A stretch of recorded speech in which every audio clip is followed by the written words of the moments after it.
Story number 1. I was barely 20 when the whispers of Oakridge's last stop snaked through our group. It was a tale that surfaced only when the bravado of youth mixed with the haunting allure of the forbidden.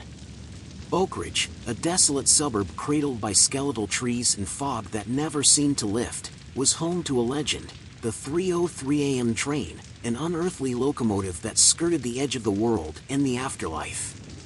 The story began in the late autumn of 2001. My friends and I, fueled by the arrogance of the young and restless, set out to debunk the myths. Among us was Alex, the jokester and self-proclaimed skeptic, Emily, whose curiosity about the paranormal knew no bounds, and there was Sarah, the documentarian with her handheld camera, always ready to capture our adventures. The first night at the station was a lark, a way to kill the boredom that often plagued our small-town lives. The old station, a relic from a time when the suburb was a bustling hive of activity, was now nothing more than a crumbling monument to the past. The once proud tracks, now rusty arteries, had not seen a train in decades, or so we thought. We camped on the platform, the clock ticking towards 3:03 a.m. Laughter and scoffs filled the air until the distant sound of a whistle caught through the night. Our hearts caught in our throats as a headlight pierced the darkness, and the cursed carriage materialized before us. It was impossible, and yet there it stood, a specter of steel and steam, inviting us aboard. The doors opened with an eerie silence, and an inexplicable force compelled us inside. The interior was stuck in time, the air thick with the musk of old fabric and the sharp tang of metal. The seats were occupied by shadows, by remnants of lives long lost to the tragic accident that had claimed the train and its passengers. Their hollow eyes met ours, an unspoken plea in their ghostly whispers. We should have left then, fled back to the safety of ignorance. But we didn't. Each attempt to disembark led us right back into the carriage. Panic clawed at our throats as the train lurched forward, embarking on its last, eternal journey. It wasn't until we met Jonathan, a wayward soul aboard the train, that we learned the chilling truth. He was once like us, a thrill-seeker. His presence was a constant, a looped echo of the night he and his friends, all devotees of dark rituals, had boarded the train, chanting incantations that awoke something sinister. Their tampering with forces beyond their control had resulted in a crash, a convergence of death and dark energies that trapped them in a perpetual cycle. At precisely 3:33 a.m., the train would derail, the screech of metal a requiem for the damned, before resetting to 3:03 a.m., to begin again. We fought against the inexorable pull of time, trying to change the outcome, to save the souls aboard, to save ourselves. I can still hear Emily's screams, see Alex's desperate eyes, and feel Sarah's grip on my hand as she was torn away by the loop's reset. Each time, we remembered, but the rest, they were blissfully unaware of their fate. In the waking world, our bodies were found comatose on the platform, trapped between life and death. Investigators scoured for answers, digging through records and uncovering a history of unexplained deaths, devil worship, and paranormal phenomena that plagued the last stop. They spoke of the footage on Sarah's camera, a chilling testament to the truth. The video was a collection of our fear, snippets of Jonathan's warnings, and the last, terrifying moments before the crash. The tape became a creepypasta, a digital ghost story that multiplied with each view. I was the only one to wake from the comatose state, a lone survivor tethered to a world that refused to believe. The doctors labeled it a shared hallucination, an effect of mass hysteria, but I knew better. It's been years now, and still, every night at 3:03 a.m., I hear the whistle of the train, the silent offer to board the cursed carriage once more. I resist, though a part of me yearns to surrender, to join my friends in the loop. I recount this tale not as a warning, those never seem to work. I tell it as a reminder, some tracks are not meant to be followed, some whispers not meant to be heard, and some trains, like the 3:03 a.m. to Oakridge, not meant to be boarded.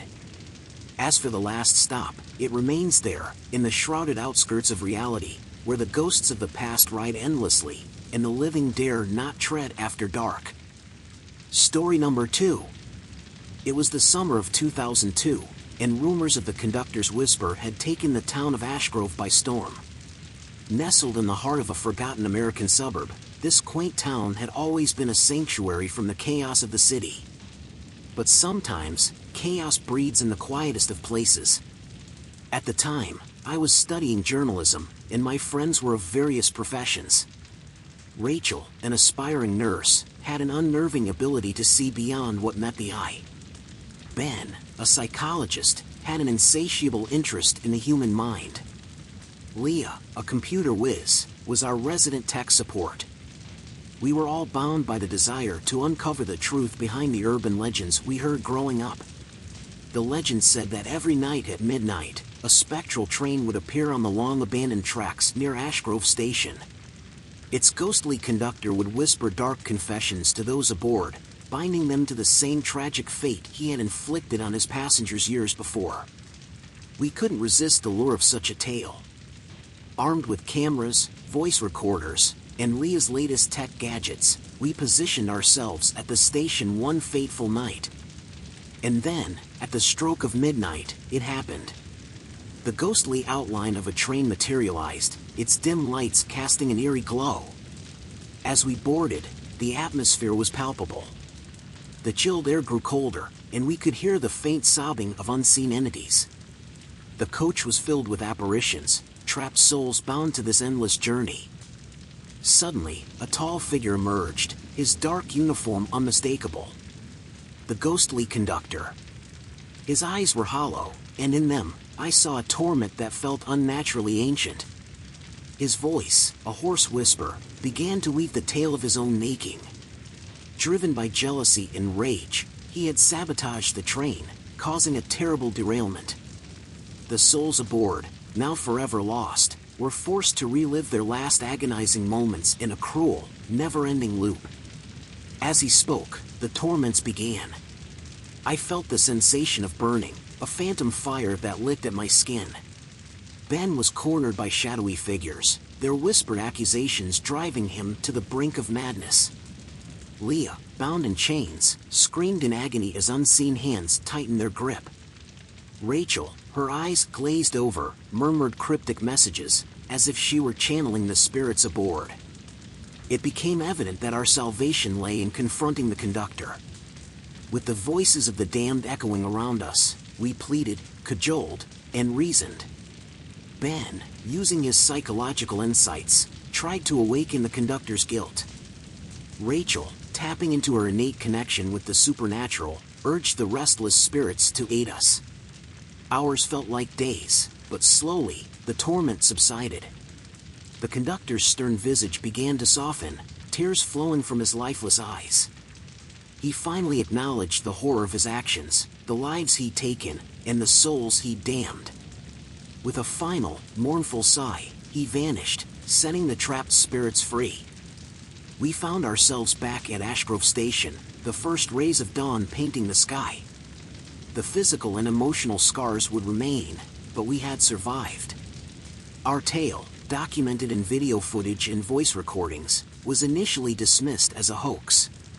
But the evidence was irrefutable. Leah uploaded our experiences online, and it quickly gained notoriety as a creepypasta, forever immortalizing the horrors of the Ashgrove Phantom Train. To this day, I avoid trains, haunted by the memory of that night. But our tales served as a grim reminder of the dark corners of humanity and the eternal quest for redemption. In the quiet town of Ashgrove, the tracks remain silent, but the legend of the conductor's confession will forever echo in the annals of the supernatural. Story number 3. In the fall of 2003, a thread of chilling tales wove through my life, changing its fabric forever. I was a graduate student then, caught between the mundanity of academia and the thirst for something beyond the ordinary. My friends, Tara, a history major fascinated by the echoes of the past, Luke, a would-be lawyer always up for a debate, and Mia, whose artistic skills captured what words often couldn't, were the perfect companions for an adventure we thought would be thrilling. Instead, it turned out to be horrifying. We had all heard the murmurs about the old Ashford line, now just a decrepit stretch of railroad that cut through the woods on the outskirts of town. Passengers in the past had spoken of eerie sounds and muffled whispers that crept through the carriages like a serpent slithering through the underbrush. But on October 31st, our curiosity led us to the heart of this suburban legend. The train stood like a decaying monument to a bygone era, its carriages cloaked in creeping ivy.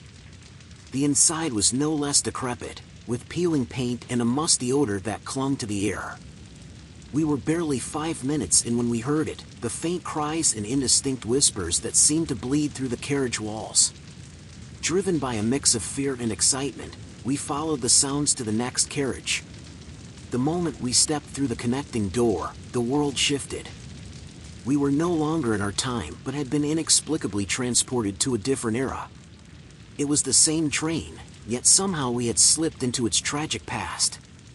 The first era was the late 1800s, the golden age of rail travel. The carriage was filled with the sounds of laughter and the clinking of fine china. But the revelry was a veneer, covering a scene of jealousy and betrayal. A scorned lover, a deadly confrontation, it played out before us like a macabre theater. We had to intervene, to calm the spirits reliving their sorrowful end. Tara, with her understanding of historical contexts, soothed the jealous rage of a spectral suitor, allowing the event to resolve peacefully. Next, we found ourselves in the roaring 20s, amidst flappers and jazz, but also an illicit deal gone wrong. Violence erupted around us, the ghostly figures oblivious to our presence, caught in their final, deadly dance. Luke's quick thinking and persuasive words diffused the tension, rewriting the narrative, settling the restless energies. As we moved from carriage to carriage, era to era, we faced horrors from a World War II transport turned into a scene of a soldier's loss and madness, to the exuberant 60s with a psychedelic nightmare of a trip that spiraled into chaos. Each resolution brought us closer to our own time, but the train seemed to resist our efforts to break free from its curse. Mia's sketches, drawn in haste as we flitted through time, provided a map of our journey, revealing patterns in the chaos. The investigations into our subsequent disappearance unearthed diary entries, ticket stubs from the different eras, and disturbingly, the sketches Mia had drawn. They became the basis for a viral creepypasta, accounts of our travels through the tormented history of the Ashford Line. I recount this from a place that's neither here nor there. I was the only one to step off the train, back into our own time. Tara, Luke, and Mia are still trapped, their whispers added to the chorus of the lost. I hear them sometimes, their voices barely discernible, pleading for release. I walk the earth now, half in the shadow of the living and half in the spectral gloom of the Ashford Line. Every day, I seek to piece together the train's dark history, to find the key that will unlock my friends from their temporal prison. To this day, people speak of the haunted carriages of the Ashford Line, of the whispers that beckon the curious to step aboard and journey through a history written in tragedy and sealed with sorrow. It's a warning, I suppose, that some mysteries are not meant to be unraveled, and some whispers should never be followed. Story number 4. I remember the chill that coursed through my veins that autumn of 2004, a foreboding sensation that lingered far longer than the season's first frost in my hometown, a forgotten suburb on the fringes of reality. It was a place where the impossible whispered through the crumbling infrastructure and seeped into the town's consciousness. My friends and I, Jenna, the budding anthropologist, Eric, a rookie police officer, Cassie, a nurse, and myself, a local journalist, were drawn to the inexplicable, the macabre stories that everyone else tried to ignore. But the tale of the phantom passenger was one we couldn't turn our backs on. The local lore was that on the 7:04 p.m. train, there was one seat that remained ominously empty. It was said that anyone who dared to sit there would vanish, only to reappear as a faint, distorted reflection in the train's window, forever trapped in the last terrible moment of their lives. Driven by a blend of fear and curiosity, we boarded that fateful train, determined to unveil the truth or at least to prove the stories false. The seat was there, as unassuming as any other, yet it emanated an aura of dread.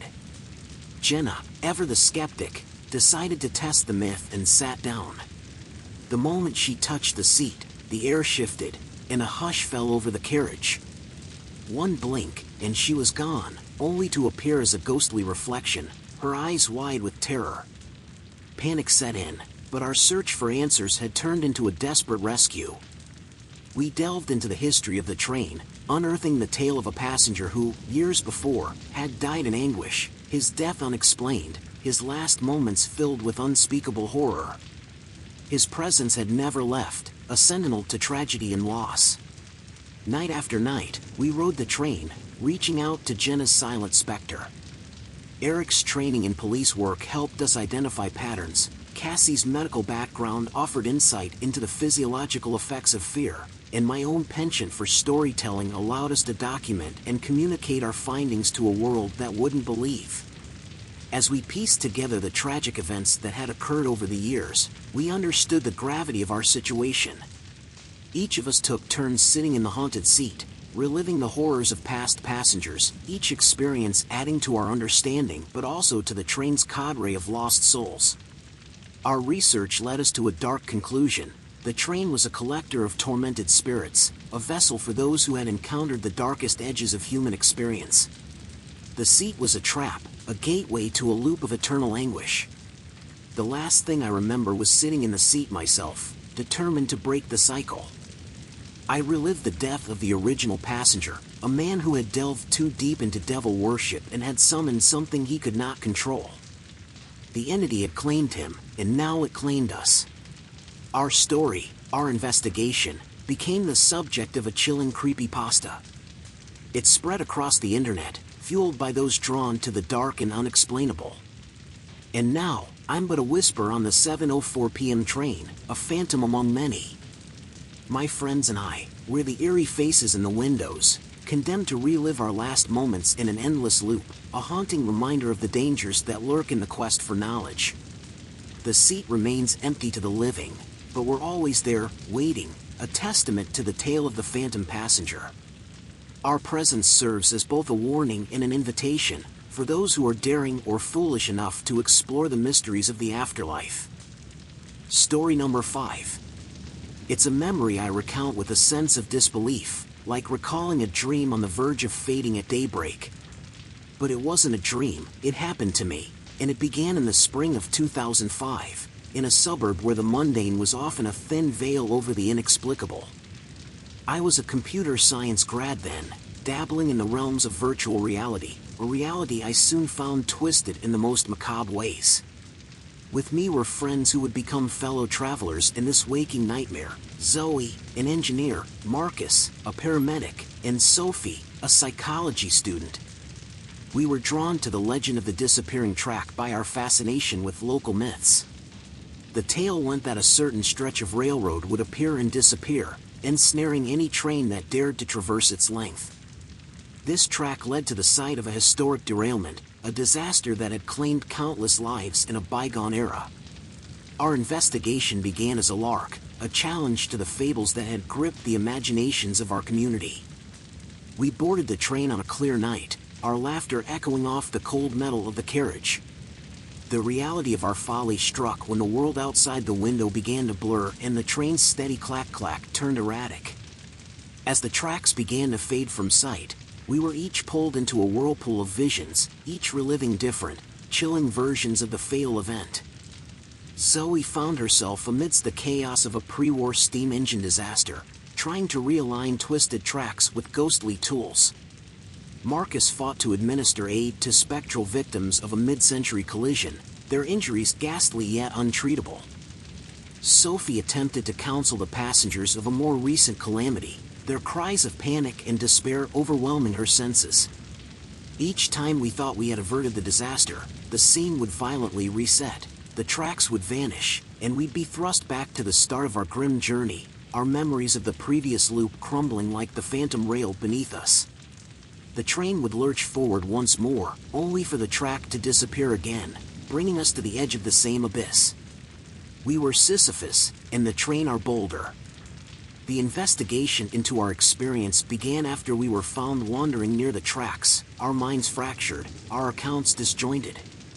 The truth emerged through a painstaking piecing together of our fragmented memories, historical records, and the ceaseless murmur of local superstition. The stories that emerged spoke of a pact with dark forces, made in the Steam Age and broken in blood and metal. They told of a curse that lingered, bound to the iron rails, a sentient force that fed on fear and confusion. Our tale, when it finally took shape, was whispered in hushed tones across the internet, a creepypasta that chilled even the most skeptical reader. A digital echo of our ordeal that, like the Phantom track, seemed to appear and vanish, its very existence an enigma. I was driving through life with a certain confidence before that night. I was walking a path I felt was entirely my own. But it happened to me, it happened to all of us, and since then, I've lived with the knowledge that reality is as fragile and transient as those disappearing tracks. We're left now with a warning for the curious: some tracks are not meant to be followed, some disasters not meant to be averted. For in the attempt to change the past, one may become part of a future forever derailed. Story number 6. In 2006, the quaintness of our little suburban town was peeled back to reveal a seam of horror that I still can't stitch closed in my mind. I was fresh out of college, with a mind full of ambition and a heart devoid of fear, two things that brought me to the edge of the abyss. It happened to me, and I've since wondered if it was my own reflection that pulled me in. My name is Eli, and at the time I was an aspiring journalist, hungry for a story that would set my career alight. Along with my friends, Kara, a nurse, Theo, an apprentice carpenter, and Lila, an art student, we stumbled upon the legend of a railway carriage that would reveal not the world outside, but scenes of a grim past in its windows. The story was whispered with solemn words in our town, a cautionary tale that became an irresistible lure for us. It was the tale of a train from another time, wrapped in a tragedy so thick it seemed to cling to the rust of the tracks like a spectral fog. I remember the chill of the metal under my palms as we climbed aboard that fateful carriage. The seats were empty, but the air was thick with the presence of unseen others. We should have turned back, but the shadows that flickered in the glass held us captive. As I peered into the window, the world outside dissolved into a hazy tableau of a bygone era. The scenery rolled back years, and I was sucked into the life of a man I never knew, a banker with a pocket watch who died in the crash of '29. Kara saw through the eyes of a flapper girl, her life a whirlwind of parties that ended in screeching metal. Theo relived the regrets of a soldier returning from war, a life cut short not on the battlefield, but on these very tracks. And Lila, she was a woman who had lost her love to the steel wheels of progress, her sorrow a prelude to her untimely demise. Each memory ended with the same violent jolt, the sensation of twisted metal and the screams of the dying. And with each cycle, our sense of reality grew fainter, our own memories starting to fray at the edges. We realized the only escape from these morbid recollections was to break the glass, to shatter the windows that held us captive in this loop of death and despair. It was a task that went against every primal instinct for self-preservation. To smash the window was to tear the veil between life and death, to look into the eyes of the Reaper. The investigation that followed our eventual escape, yes, we did escape, was a tangled web of interviews, psychiatric evaluations, and midnight conversations with others who had encountered the carriage. The truths we unearthed were woven into a creepypasta that circulated online, whispered about in chat rooms and message boards, a cautionary tale that became as ethereal as our own fragmented memories. I was walking a straight line in life before that night. But it happened to me, and that line has since twisted into a loop, a cycle I relive each time I pass a reflective surface and see, out of the corner of my eye, the flicker of someone else's life. Now, I drive past those tracks every year on the anniversary of our ordeal, my reflection in the car window overlaid with the dim images of the damned. We were lucky to break the cycle, but we're left with the knowledge that some windows are best left unlooked, some reflections best left unseen. For in the attempt to gaze into our past, we might just fall into the clutches of history's best forgotten. Story number 7. In 2007, I became entwined in a story so chilling that even now, the memories claw at the edges of my sleep. My name is Nolan, and at that time, I was an apprentice historian with a fascination for the macabre. This fascination drew me and my friends, Ava, a budding actress, Marcus, a computer technician, and Jenna, a freelance writer, to the heart of an urban legend that would change us forever. It happened to me one autumn evening. We were in a sleepy suburb of the United States, a place where whispers of the past seemed to echo through the streets. Our adventure began on an abandoned platform, where the tracks had rusted, and weeds had claimed sovereignty over man's forgotten constructions. Ava found it, the locket, half hidden under the worn velvet of the seat where we sat, daring the specter of the old train to appear. The locket was a delicate piece of silver artistry, cold to the touch, with an aura of sorrow clasped within its heart. I was holding it when the world shifted. The decrepit carriage blossomed into a grand vestibule of an earlier epoch. The transformation was not just around us, but within us. We were no longer ourselves, but were donned in the garb and guise of others. The soul whose life I inhabited was a man of stature, but his heart was steeped in treachery. Through his eyes, I learned of a betrayal that led to the derailment of the very train on which we were passengers. A plot for wealth, a deal with devilish entities, sealed in blood and silver. Ava, as the locket's original owner, was a woman scorned, her love sold for the promise of riches. Marcus became a lawman, aware of the betrayal but too late to stop the unfolding tragedy. And Jenna, she was a seer whose warnings went unheeded, her cries lost in the clamor of the train's last journey.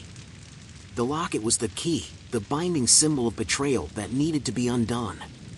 The task fell upon us to correct the past, to undo the treachery that led to so much loss. Our very presence within the carriage was tethered to the locket's curse. To lift it, we reenacted the past with one crucial change: the betrayal was exposed and averted. The scenes played out with a visceral intensity, our actions within the spectral drama changing the course of history in the subtle ways that only the meddling hands of time travelers could manage. As the train hurtled towards its historical doom, we mended the betrayal. Ava, embodying the woman who was wronged, forgave the treacherous man I represented. This act of forgiveness shattered the loop, the locket's hold weakening with each genuine tear she shed. The subsequent investigation into the phenomena we experienced on the train unraveled tales of heartbreak, loss, and a cursed trinket passed through generations. A local historian, caught up in our recounting, crafted a creepypasta from our testimonies, stories to chill the blood of those who heard them. I was walking on the edge of a reality that night. It happened to me, and through me, the past was rewritten. Our memories of the event remain fragmented, like shards of a broken mirror hastily glued back together, each piece reflecting a truth too strange to be believed. Now, when I drive past that old station, I feel the locket's weight in my pocket, a souvenir of our journey through time and a reminder that some artifacts are best left untouched. Our reflection in the tapestry of history is a shadow, but sometimes, shadows can reach out and change the very fabric of our existence. Story number 8. In 2008, a tale so strange and horrific unfolded that it almost feels like a fever dream when I recall it. I am Cora, and at the time I was a graduate student in parapsychology. Obsessed with the supernatural, I ventured into an investigation that promised to be nothing more than an urban myth. Little did I know that it would blur the lines between life and death for me and my friends. It started on a dare, as most reckless adventures do. I was driving with my friends, Ethan, a medical intern, Lily, a theater tech with a penchant for the occult, and Travis, a young teacher with an open mind and a skeptical heart. We found ourselves in an old train station, long abandoned, in a forgotten suburb. I was the one who found the tickets, neatly stacked on the dilapidated ticket counter that creaked with the weight of time. The tickets were dated, each time-stamped with a different year from the past. When we each took one, the heavy air around us seemed to pulse with electricity, and the derelict train station came to life around us. The narrative of my memories is fractured, a kaleidoscope of events and eras. I was walking down the aisle of a train car, and as I glanced at my ticket, the date from decades past seemed to mock me with its static print. My timestamp read 11:43 p.m., just minutes before the historical derailment that ended so many lives. Ethan's hands trembled as his ticket foretold the moment he would become part of a macabre surgical procedure in the train's makeshift infirmary. Lily stood frozen as her time indicated she'd be part of a seance gone wrong, an attempt to contact spirits that led to the calamity. Travis faced a would-be confrontation with an engineer, trying to prevent him from making the fatal error that would lead to the train's doom. As the time on our tickets ticked closer, we experienced the last harrowing moments of the individuals whose roles we'd assumed. We had to change the outcome before our tickets' time was up. To break the cycle, to not become mere echoes of the train's haunted history. I was running through the carriages, trying to persuade the engineer of his mistake, my friends each enacting their part to avert the tragedy.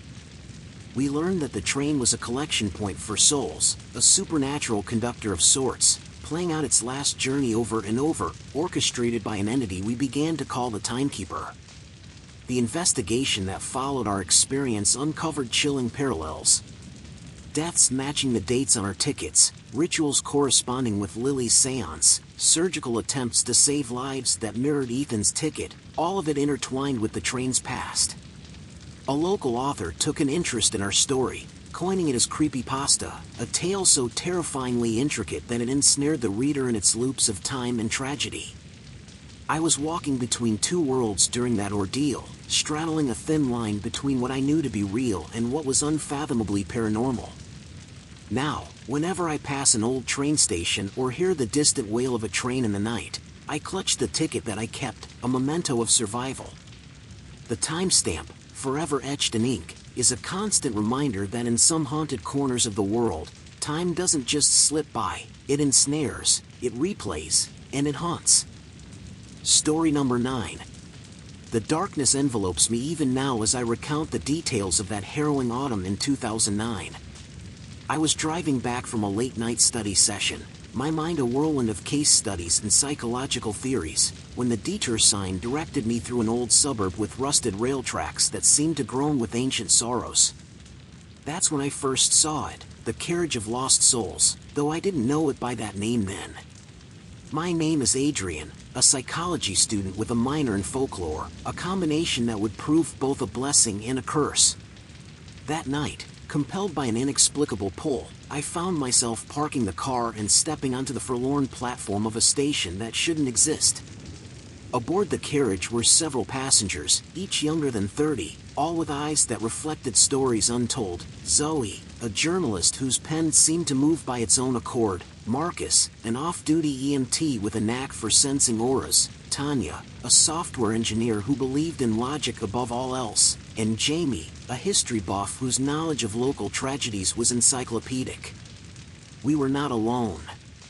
It happened to us, a collective realization that life as we knew it had ceased. We were the collected remnants of souls who perished in train accidents, reaped by this spectral carriage. Each of us had a different memory of our last living moments, yet here we were, bound by a fate most unnatural. I was walking through the aisles when a cold whisper beckoned us to uncover the origin of our damnation. It was a ritual that had to be pieced together, a mosaic of our collective ends and a singular, tragic beginning. The carriage demanded a conductor of souls, and until the ritual was complete, none could find peace. Our investigation, more necessity than a choice, delved into the history of the rail line. We uncovered a series of gruesome accidents and a pattern of sorrow that led to the creation of a creepypasta that immortalized the anguish, a tale of a cursed train carriage that traversed the barrier between the living and the dead. Marcus felt the sorrow in the very metal of the carriage. Tanya analyzed the pattern, finding a binary rhythm to the curse. Zoe's writings began to tell our story before we lived it, and Jamie unearthed the origins, an arcane ritual gone awry, performed by a cult that sought to bind death itself to the wheels of progress. The ritual that would free us was a reversal of the one that bound us. It was to be conducted at the witching hour, at the point of greatest energy, where the veil between worlds was thinnest. We pulled our fragmented knowledge and talents, the scientific, the spiritual, the historical, and the narrative. I was the one to draw the sigils, guided by a force I couldn't understand. We chanted words that felt ancient and forbidden, each syllable a step closer to absolution or damnation. The carriage shook with the power of restless spirits eager for release. As the ritual reached its crescendo, the train's wheels screeched against the tracks of reality, the carriage flickering through moments of past tragedies, each scene a vignette of someone's last breath, until, with a shudder that shook our very essence, the carriage stilled. The relief was palpable, as if a great pressure had lifted. One by one, my companions faded, their faces marked with tranquil acceptance. When my turn came, I looked out the window, no longer seeing the sorrowful trails of the dead, but a peaceful void that promised rest. In the end, the investigation into the Carriage of Lost Souls became a creepypasta, narrated in hushed tones on the internet, a warning interlaced with an invitation. I was driving a car, I was walking, it happened to me, and it could happen to you, on an abandoned track, in the suburbs, where the lost seek passage, and the living learn the weight of souls.